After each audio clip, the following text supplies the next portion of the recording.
Oh, Canada. What the hell is going on here? You were once the shining example of what other countries always dreamed to be. A safe, free, prosperous society that allowed every generation to do better than the last. A nation that welcomed immigrants with open arms, while still upholding the values that made Canada, Canada. But terrible things are happening in the land of maple syrup, with more and more Canadians now realizing that their beloved country is becoming less recognizable by the day. From a devastating housing crisis to a miserable economy to increasing rates of crime, to a catastrophic brain drain to a broken immigration system to a deadly healthcare program, Canada is clearly heading in the wrong direction and closer than ever to becoming a failed state. Unlike most videos that only scratch the surface of one or two problems, this will be a comprehensive exploration into all of Canada's systemic issues that many around the world will relate to. Ordinary people who are hurting deserve real change to a status quo that has failed them for so long.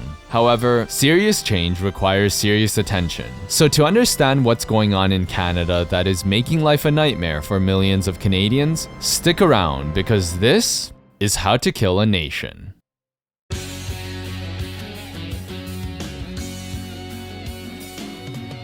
The year is 2008. Kids are going to their local Blockbuster to see the latest movies like The Dark Knight, Kung Fu Panda, Iron Man, and WALL-E. Meanwhile, their parents are doing great. A couple years ago, the bank offered them a fantastic loan to buy a first-time home that was well beyond their expectations. Or for other families, a loan for a newer, bigger house than the one they previously had. These families continued to make their mortgage payments until one day, they couldn't. Over the course of 2 years leading up to the crash, millions of Americans defaulted on predatory loans and were forced by the banks to liquidate their homes. But because America was and still is the biggest economy in the world, this subprime mortgage crisis, as it's now called, triggered a wider financial recession that led to the largest global economic crash since the Great Depression. But something really weird happened in Canada. In the words of the greatest Canadian band to ever exist, let's look at this graph. Here we see Canada and America's housing prices starting from 1990 and how it's been moving since, adjusted for inflation of course. In an ideal world, people are probably fine with essentials like food and shelter rising in price every year, just as long as it moves roughly in line with inflation. Meaning, if the price of homes, groceries, and gas increased 2% this year, that's okay because your wage rose by 2% as well. In this hypothetical situation, that would mean the graph would show both countries' lines staying flat at the 100 level, where the price of housing is growing, but only at the rate of inflation, which keeps the real cost of housing the same. Of course, this obviously didn't happen, and both Canada and the United States saw the cost of shelter increase year by year well beyond inflation. But unlike the US, where real estate fell back to more affordable levels after the recession, the price of Canadian housing never really dropped, and in fact, only continued to go up and up and up.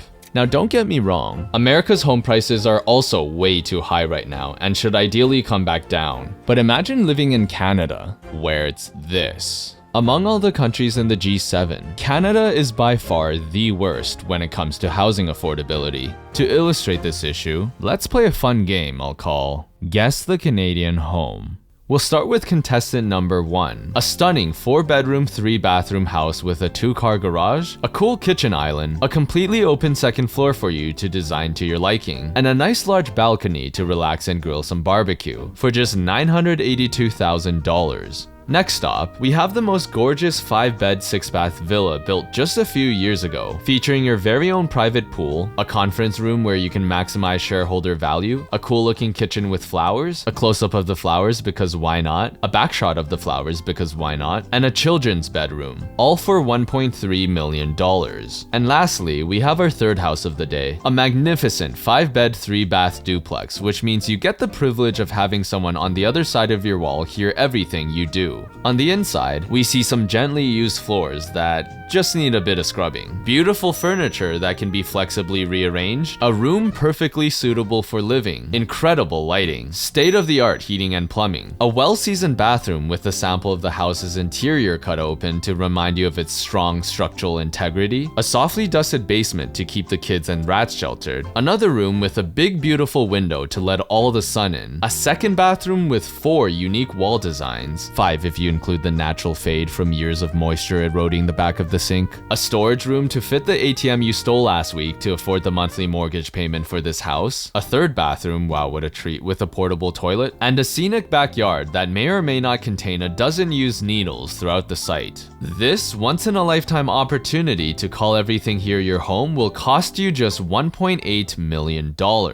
So, which one is the Canadian home? If you guessed contestant number 3, you'd be correct. Toronto is where you'll be paying 50 years worth of wages to have this marvelous half of a house. Oh, but come on, Bofang, that's ridiculous. How is anyone supposed to live in this thing without spending $1 million more and years of red tape to completely rebuild it? Yeah, okay, you're right, let's try again. Here's a beautiful 4-bedroom place with the cozy ambience of a grandmother's home where she overfeeds you and lets you stay up way longer than you normally should. Final price? $1.2 million. Next house, 5-bed, 3-bath. This would quite literally be the perfect dream home with all the space you would need to raise a large multi-generational family for $1.8 million. Finally, we have a modest 2-bed, 2-bath house with a basic interior that gets the job done. This would have been considered a nice little starter home affordable to really any young boomer who was working a regular job right out of high school supporting their family. But today, it's $2 million USD. And yep, you guessed it, this is the Canadian home, in Ottawa, where it's filled with snobby bureaucrats and freezing for 8 months of the year. And keep in mind, I'm not comparing Canada to developing countries that have dirt cheap housing and way lower standards of living. I'm showing you famous cities considered to be some of the world's best places to live, where the rich and successful want to be. Tokyo, Venice, New York. This is literally just a few miles from the Eiffel fucking Tower. Meanwhile, this is a house in Vancouver, which looks decent enough, until you learn that it's $12 million US.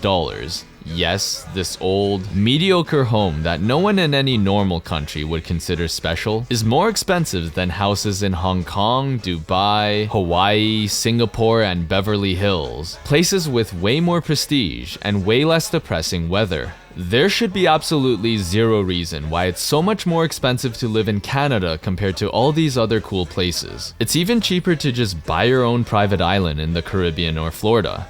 Oh, and the bonus house included is still in better shape than the one you get in Canada. But Bofang, we're talking about the world's second largest country here. How in the hell is housing so expensive when they clearly have no shortage of living space? Well, you'd be correct if you were asking 200 years ago. In fact, land was so bountiful and cheap back then that for nearly a century, Canada gave any immigrant willing to settle west of Ontario 160 acres for free. But most people aren't farmers anymore, and urbanization means that what you think of as Canada is really just 3 tiny zones disguised as a country. Because of this, the nation's urban areas are actually some of the densest places in the entire continent, which kinda makes sense when you realize that cold American cities like Chicago and Seattle are still warmer than the warmest parts of Canada like Toronto and Vancouver. However, it's not actually density that causes Canadian housing to be so insanely overpriced. Otherwise, Barcelona, Taipei, Athens, and Bangkok would all be way more expensive. The real reasons are a lot more complicated, although the result is fairly straightforward. More than 1 in 10 Canadians will experience some form of homelessness in their lifetime. And if you want to find anything for less than $500,000 in Canada, you'll either need to cram yourself in a shoebox or accept the fact that you'll be spending at least 3 hours a day commuting for work. Or just live in Winnipeg. And people wonder why no one in the country is having children. Whatever housing problems other countries have, which are themselves awful and requires urgent action, still pales in comparison to the catastrophe in the true north. So it's no surprise the vast majority of Canadians think owning your own home is a luxury. Imagine, something that was assumed as normal to have just a generation ago is today so out of reach for ordinary people that society now considers it a luxury. Canadians make call this country home, but for far too many, Canada is now a home without homes. And it's not just the cost of housing that's killing the nation. This is just the tip of the iceberg when it comes to the systemic problems this country faces. It would be one thing to only struggle with affording a place to live, but Canadians are also struggling to afford a life to live. Because combine this housing crisis with a broken economy that results in food, gas, and well, everything being so much more expensive compared to other countries, and you have a nation that has one of the highest household debts in the world, with nearly half its citizens struggling to meet day-to-day expenses. But it gets even worse. If you live in a place like California, sure, prices are high and life for many there is painfully unaffordable, but at least Californians get paid Californian wages. Now imagine instead of struggling with California prices on a California wage, we somehow found a country where people are paying for things as if they lived in America's most expensive state, but making less money than America's poorest state. Well, that sick and twisted world is unfortunately reality for millions living in Canada. The home of Hollywood, LA, is known to have some of the most expensive gas in the land of the free. Canada has their own Hollywood in the north, called Vancouver, which is exactly like Hollywood if Hollywood was cold, dark, and rainy most of the year, and so generic of a location that every type of movie possible has used the place as its setting. I'm sorry, but it's just true. Vancouver is the stunt double for every other city in the world. The price of gas up there, after converting loonies to dollars and liters to gallons, is 10 to 20% higher than LA, one of the most expensive cities in the state with the most expensive gas. The BBC conducted an investigation that took a basket of everyday groceries and found that Canada's bill came out to be 33% more expensive than the US and 48% more than the UK. Other reports show that basic staples such as bread, meat, milk, and eggs are all typically more expensive in Canada than down south. The result of this disparity is that about 1 in 5 Canadians today are food insecure. And scurvy, you know, the thing pirates used to get hundreds of years ago? Yeah, that's making a comeback in Canada. Enough where the Canadian Medical Association felt they needed to issue a warning for doctors to be on the lookout for signs of scurvy in their patients. Turns out, the last Saskatchewan pirates are still with us. Perhaps the biggest reason behind these higher prices is the unfortunate fact that Canada has a cartel problem. Not the Breaking Bad type, but the every industry being dominated by a few giant corporations so they don't have incentive to compete type. Imagine you live in Canada. You stop by the Loblaws around the corner to buy some flowers for your anniversary, because if you forgot, it means you don't love her anymore. Next week, you do your big shopping haul at Superstore, where you find some amazing deals like $19 for 4 chicken breasts, $6 for tomato sauce, $20 for cheese, and $8 for chips. A few days later, you go to the nearby Shoppers Drug Mart to receive your prescription that helps you deal with the pain of all these prices. Then the week after, you pick up some more stuff at No Frills to restock on those perishables that just ran out. Throughout this entire time, all the places you went to shop at were just one large corporation called Loblaw Companies Ltd, controlled by a powerful billionaire dynasty known as the Weston family. You see, Canadians are given the illusion that they have plenty of options to choose from, but in reality, 5 conglomerates control the vast majority of Canada's entire retail market, which creates a perfect environment for them to start colluding together to raise their prices. Now that might sound like a crazy conspiracy theory, until you learn they were caught doing exactly that with bread, which is estimated to have cost the average household roughly $400 from 2001 to 2015. But don't worry, justice was served, with most of them still dragging their feet in court to this day. And meanwhile, Loblaws offered people a $25 gift card to apologize for their fraud.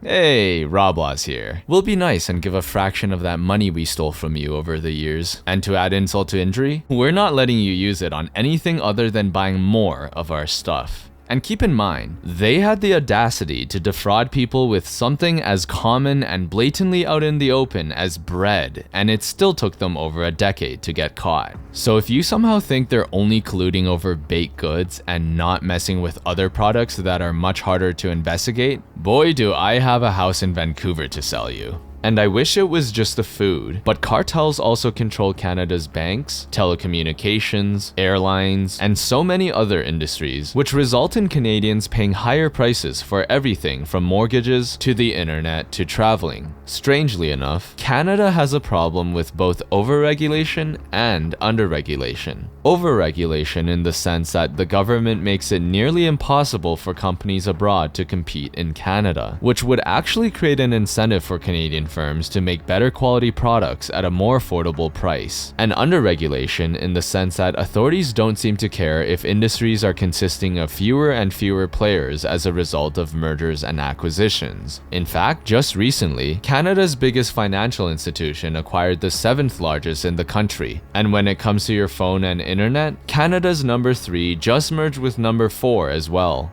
In summary, the government seems to be totally fine with large corporations gobbling up all the smaller players to then jack up their prices and refuse to improve their product, just as long as it's a company from Canada. Okay, so we've established that for much of life's necessities, Canadians are often paying more than their neighbors down south. But surely they must be making at least as much as Americans to compensate for these ridiculous prices, right? The truth is, Canada's real GDP per capita has stagnated for nearly a decade, with the country's standard of living on track for its worst decline in 40 years. Median earnings in all 10 Canadian provinces are now lower than all 50 US states, which means they would be the 51st to 60th poorest states in the Union if Trump's wish actually came true. The Economist reached a similar conclusion. Average wages in America's poorest state, Mississippi, are higher than the average in Canada. Even the Fed's own data admits to this tragedy. According to the latest numbers from both governments, the median annual income in the United States is $48,000. In Canada, it's $43,000. You might be thinking, $5,000, that's not as bad as you're making this sound, Bofang, until you realize that Canadian number is in Canadian currency, which means it's actually $30,000. Even after factoring in nerdy econ stuff like purchasing power parity, the disparity in standard of living between the two countries is at its worst point in decades. This is, unfortunately, the dark reality of living in Canada. Millions of Canadians paying California prices on a Mississippi wage.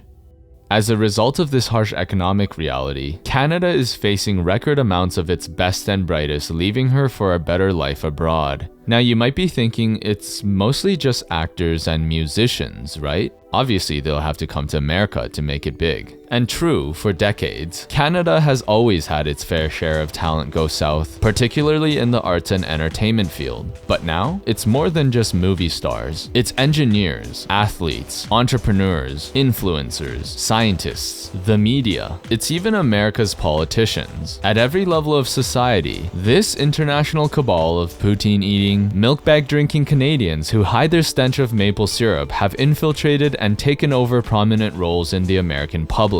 Hell, for all you know, even I could be one of them. But there's an easy explanation for this great Canadian conspiracy. The brain drain starts as early as high school, when talented, aspirational kids across the country apply for coveted spots in America's most prestigious institutions. For those of you proud of your Canadian colleges, sorry, but you don't even come close to these academic giants who are busy taking thousands of Canada's brightest students every year, many of whom end up choosing to stay in the US instead of going back.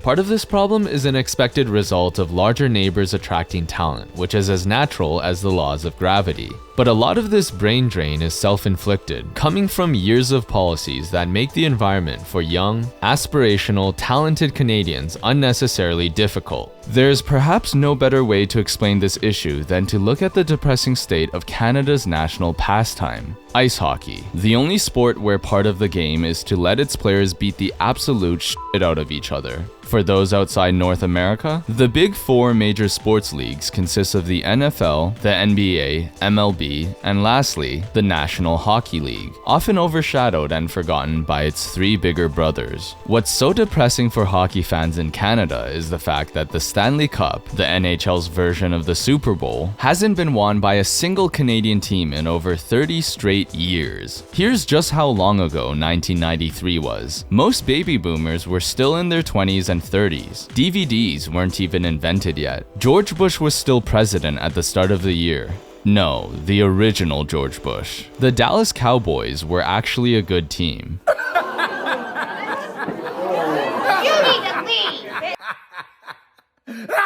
If we were to start at a baseline assumption that Canada and the US are both about as good at playing hockey, the odds of a Canadian team failing to win a single Stanley Cup since 1993 is roughly 1 in 2,500. So it's obviously not all because of bad luck. If it was, you had a better chance of being born with an extra limb than seeing this 30+ year drought. But it isn't because people in Canada suck at hockey either. In fact, there isn't a single American team without at least a few Canadians in their roster. However, that is actually part of the answer here, because every season, numerous Canadians of the highest caliber jump the border to skate in the US and deliver victories for American teams. Top players considered to be the greatest of all time move down south for better opportunities, more favorable tax rates, and the fact that the good old US of A is just a better place for those who have the talent and work ethic to succeed. Furthermore, NHL teams in Canada don't actually need to be good to survive, unlike their American counterparts. Let me explain. In the US, if your local hockey team sucks and consistently loses over and over again, most people are gonna think twice about going to their games, buying their merch, and maybe even watching all together, and instead choose to support their city's basketball, football, or baseball team.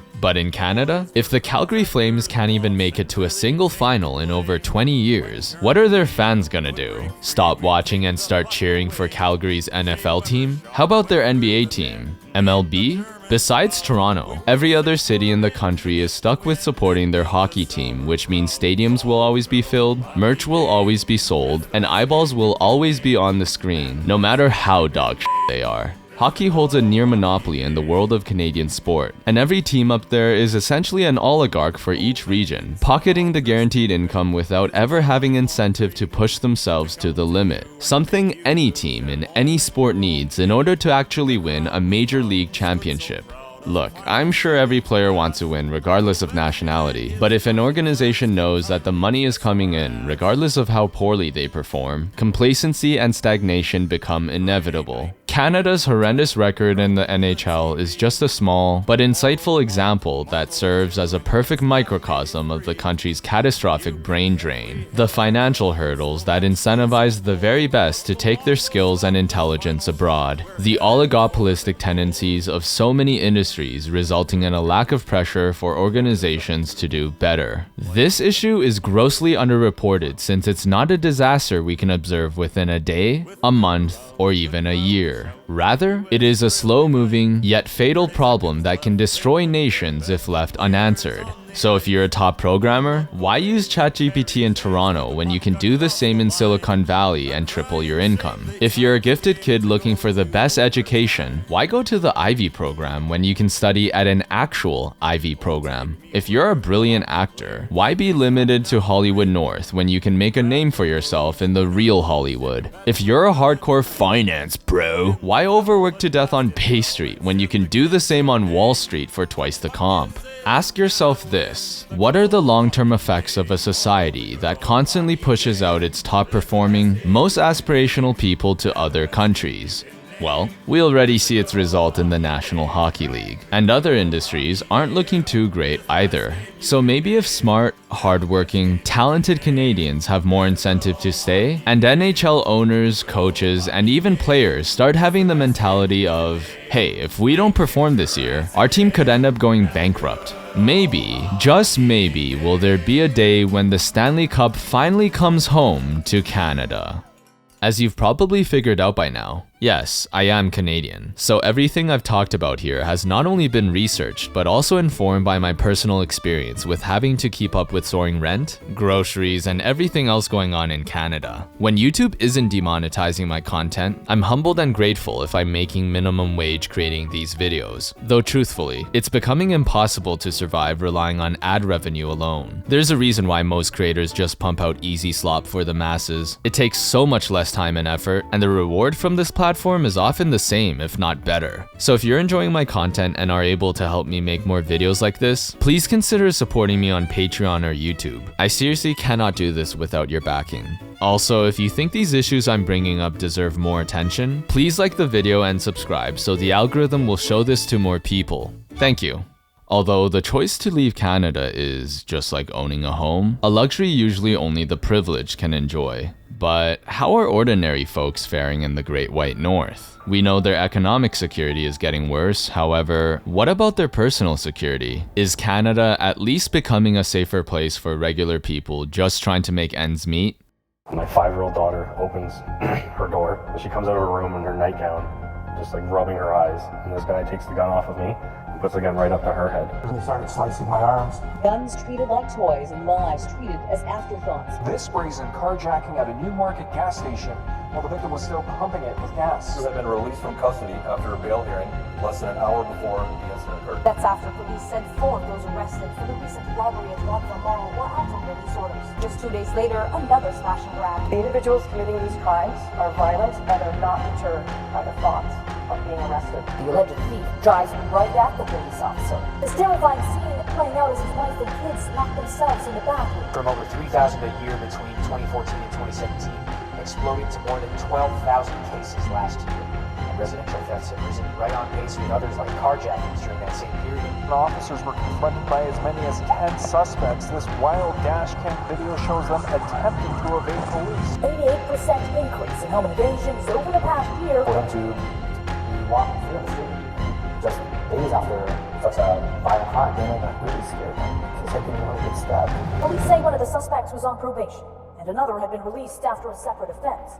Some people shrug away concerns about rising crime, understandably assuming it's just the media sensationalizing events to make things appear worse, believing that crime is actually decreasing. But at least in Canada, this couldn't be further from the truth. According to the government's own data, in the past 10 years, overall crime across the country increased by over 20%, and violent crime is up 40%, at its highest level today since 2006. The fundamental issue is that throughout Canada, a small number of mostly troubled young men are committing crimes, getting arrested, and then being released in little to no time, thus being responsible for a disproportionate amount of crime that terrorizes everyone else in society, often harming or even killing innocent people who were already struggling to begin with. The province of British Columbia published data proving exactly this reality. In Vancouver, just 40 people were responsible for over 6,000 police contacts, with each prolific offender averaging 54 convictions. That's a few dozen people being responsible for over 2,000 convicted crimes. And remember, we're talking about convictions, which represent only a fraction of criminal charges pressed, which represent only a fraction of crimes reported, which represent only a fraction of crimes actually committed. So in reality, the amount of misery and violence these 40 people are responsible for is exponentially more than just the number of convictions on their record. And this report, along with others, show the exact same thing happening across every other city they analyzed, revealing just how crazy Canada has become. Here's a real-life example of what I mean. On Sunday, a man tried to steal someone's car while they were still in it, got arrested and charged with attempted vehicle theft, and was immediately released. Huh.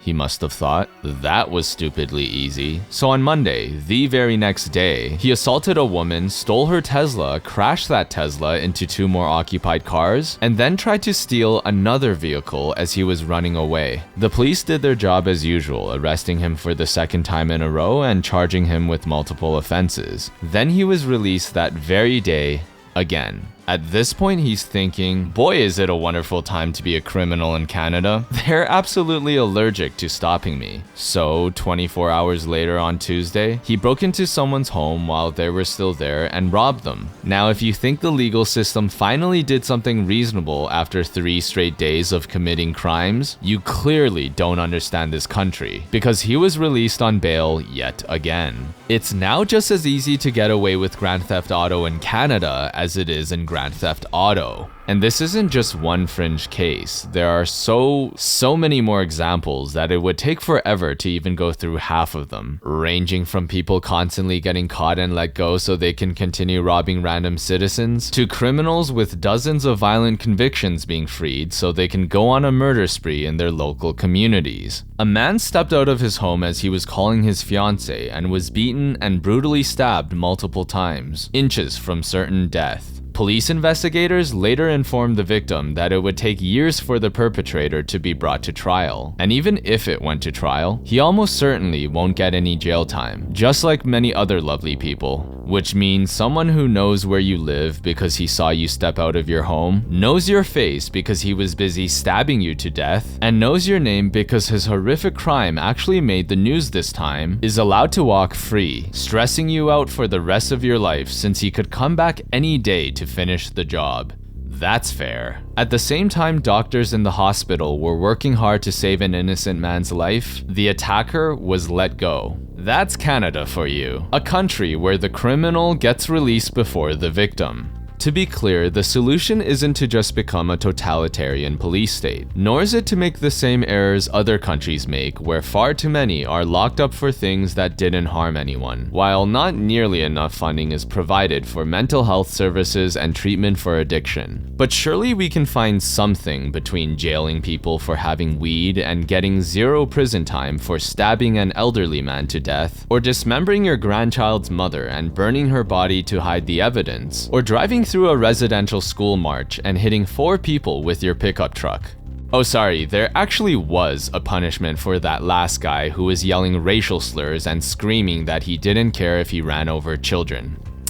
He can't drive for a year. Also, surely there's a solution where we don't have to allow dangerous men who have violent criminal histories be released on bail just so they can kill more innocent people. The definition of insanity is someone doing the same thing over and over again and expecting a different result. The definition of Canadian insanity is allowing someone to do the same thing over and over again and expecting a different result. I'm sorry, but if the police already arrested someone 10, 20, 54 times, but cruel, elitist, morally corrupt judges continue to allow the same few people make life miserable and unsafe for everyone else, Canada has gone criminally insane.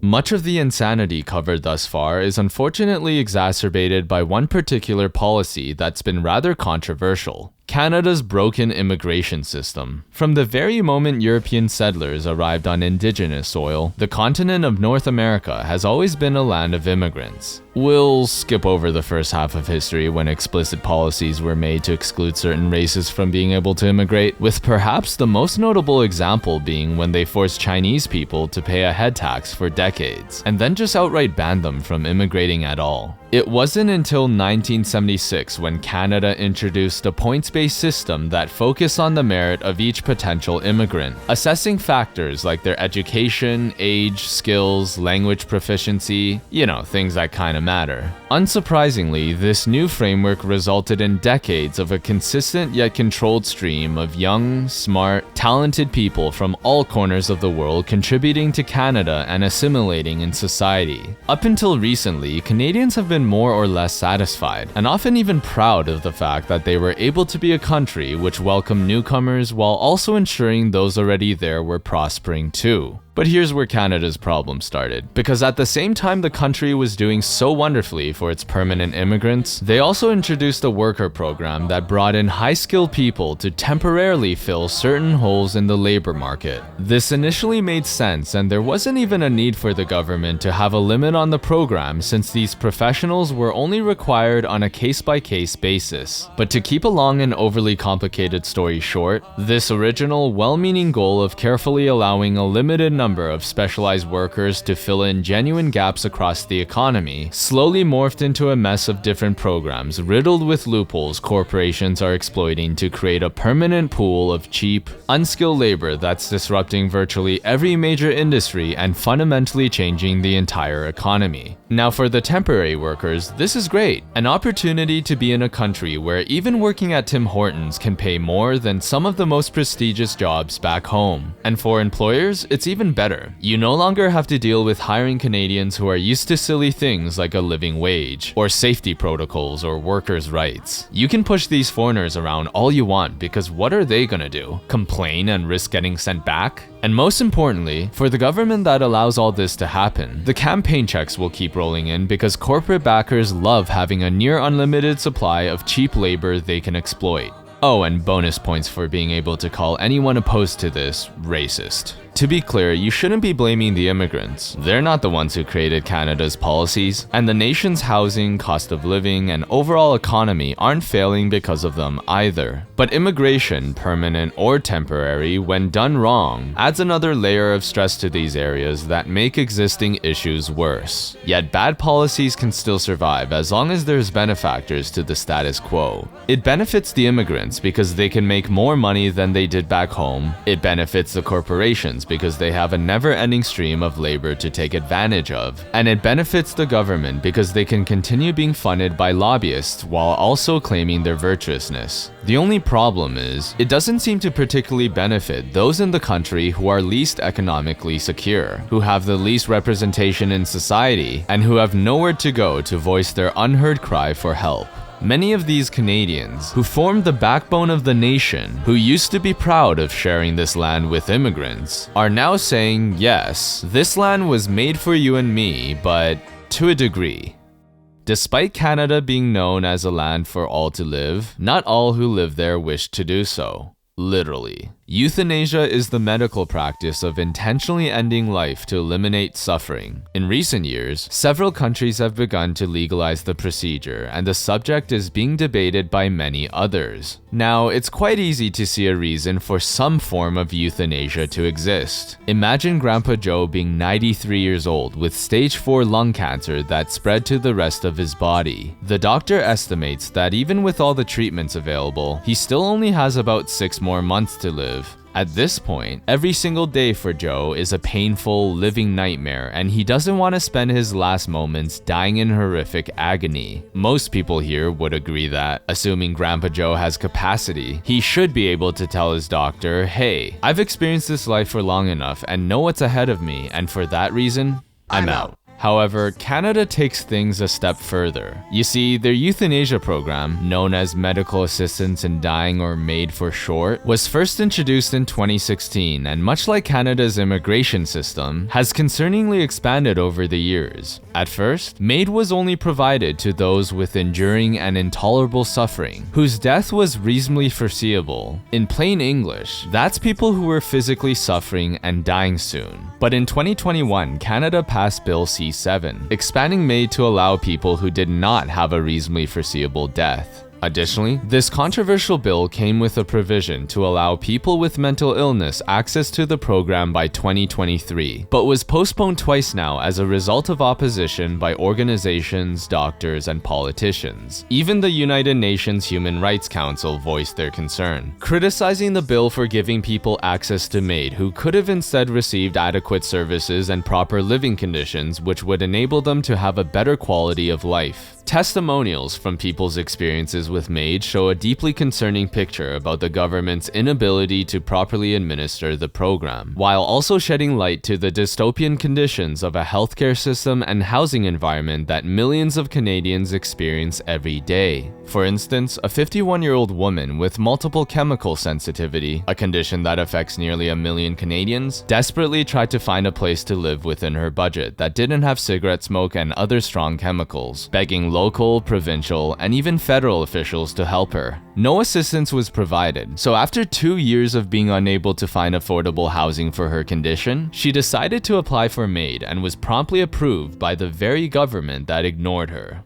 Christine Gauthier, an Army veteran and former Paralympian, was trying to install a wheelchair ramp in her house for 5 years when Canada's VA suggested MAID as an alternative solution. A few more years later, she spoke out yet again because it still hasn't been installed, pointing out how it's taking longer than 7 years to put a ramp in her home, but if she took their suggestion to be euthanized, she can get approval in just a few weeks. Multiple other veterans have also been offered MAID unprompted when discussing treatment for PTSD. A doctor suggested MAID for a woman's child with cerebral palsy, and when the mother refused, was told she was being selfish, all while the daughter was listening. Someone in Ontario who was about to be homeless was approved for MAID despite explicitly saying, "I don't want to die, but I don't want to be homeless more than I don't want to die." Fortunately, a GoFundMe raised enough money for him to avoid homelessness, and he decided to withdraw his MAID application, which again was approved like he was literally gonna die.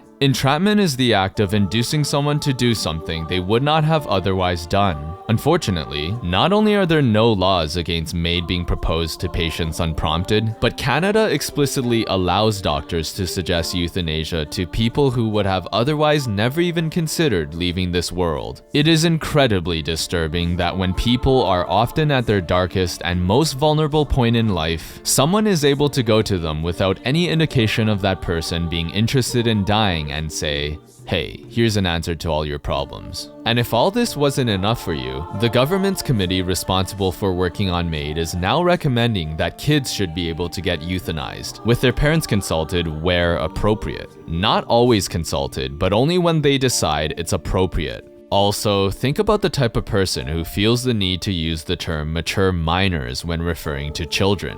Those are the people literally running this country. Now, to be fair, the majority of cases are almost certainly done properly for people with terminal illnesses who probably should have the right to access MAID. But it's clear that even in its current form, without the mental illness expansion, far too many people who are already struggling in life are inappropriately being offered MAID, despite the fact that they had no intention of dying. It's also clear that far too many lives are ending because of society's inability to provide the adequate services and care needed to live a life worth living. My best friend recently chose to leave this world, which is perhaps why I am acutely aware of just how much pain a community feels every time someone is taken too soon. Canada and California began their euthanasia programs in the exact same year, in the exact same month. Both places are English-speaking, multicultural democracies. They have an incredibly similar religious composition. Both are known to hold relatively progressive values. Their populations are basically the same. Based on all this, you'd assume that roughly the same number of people are being euthanized. But no, Canada euthanizes not 10% more, not 20%, but 1,600% more people every year compared to California. Tell me, Canada, is this something to be proud of? The fact that MAID is growing faster than people's incomes? Double-digit increases every single year since the program started? That 1 in 20 Canadian deaths are now due to MAID? That people in Canada are being euthanized more than anywhere else in the world? No. I believe it reflects a deep failure in a country that cannot improve the conditions of its people to ensure something like MAID remains exceptionally rare. A system that is far sicker than the individuals who seek to escape it. But the government is choosing to take the easier and cheaper path. Rather than build an environment where people can thrive, create an ultimate solution where they're made to die. You may come away with the impression that I believe Canada is a fundamentally bad country, but this couldn't be further from the truth. Even before its official founding in 1867, it was Canada that was the promised land and heaven for hundreds of thousands of slaves yearning for freedom, risking their lives to travel north through the Underground Railroad. In the Second World War, it was Canada, despite being an ocean away, who immediately joined to defend against the Axis powers that aggressed upon humanity. And in the decades that followed, it was Canada that became a shining example of a nation able to ensure both the freedom and well-being of its people. So no, for most of its history, Canada has actually been a rather good country. However, like every country, Canada has both its highs and lows. We just so happen to be at a low point, but it wasn't too long ago when things were a lot brighter. In fact, I would argue that most of us can still remember when Canada was a great place to be, when Canadians could be proud in knowing that their country and their lives were getting better, not worse. A time when homes were still affordable, not an impossible luxury. A time when immigration was adding to Canada, not disrupting the lives of those already there. A time when, it's crazy I have to say this, people who served to protect the nation weren't being asked to end their lives by organizations who should know better. And believe it or not, that time when Canada was all this and so much more wasn't too long ago. It's 2010. Canada was selected to host the Winter Olympics. By this point, interest in hosting the Games was falling throughout the world because of increasingly frequent scandals and exorbitant costs plaguing recent countries. Even in Canada, known for its polite and optimistic attitude, a small but loud minority were protesting the decision for the Games to be held in the country, voicing reasonable, familiar anti-Olympic arguments that it'll go out of budget, cause chaos and trouble for the local population, and result in facilities to go abandoned.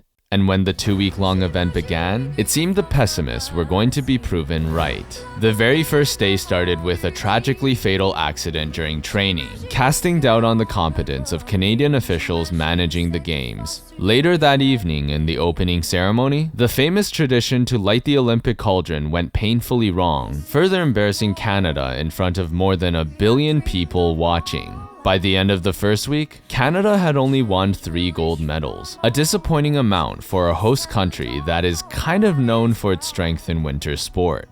But then something magical happened. One by one, Canadian athletes across every competition started winning gold. Figure skating, skiing, bobsleighing, speed skating, snowboarding, curling, so much gold in fact, that on the final day of the Olympics, with ice hockey being the last sport to finish, the world realized that if Team Canada are able to win this final game against Team USA, the country would earn 14 gold medals, achieving an all-time world record for most gold medals won at a Winter Olympics. So on the biggest stage for the most important game in the most Canadian sport, the nation stood tall, determined to prove the world they could emerge victorious against all adversity. Instead of playing for American teams in the NHL, Canada's very best came together to show what could be possible if the country did things right and were able to retain their own homegrown talent. The game started off fantastically for the Canadians, with Jonathan Toews and Corey Perry putting Canada ahead 2-0 against Team USA. The Americans fought back hard, however, with Ryan Kesler scoring an amazing goal, and then with 30 seconds remaining, Zach Parise clinching a miracle shot that now forced this final into sudden death overtime. Every second here can make history, with both teams performing under the greatest of pressure. The world is now on the edge of their seats, watching 2 remaining countries fight tooth and nail to determine who would be the very best. Then finally, after 7 minutes and 40 seconds of the most intense, high-stakes overtime in the entire sport's history, Sidney Crosby, the Canadian Golden Boy, scored what will forever be known as Canada's Golden Goal.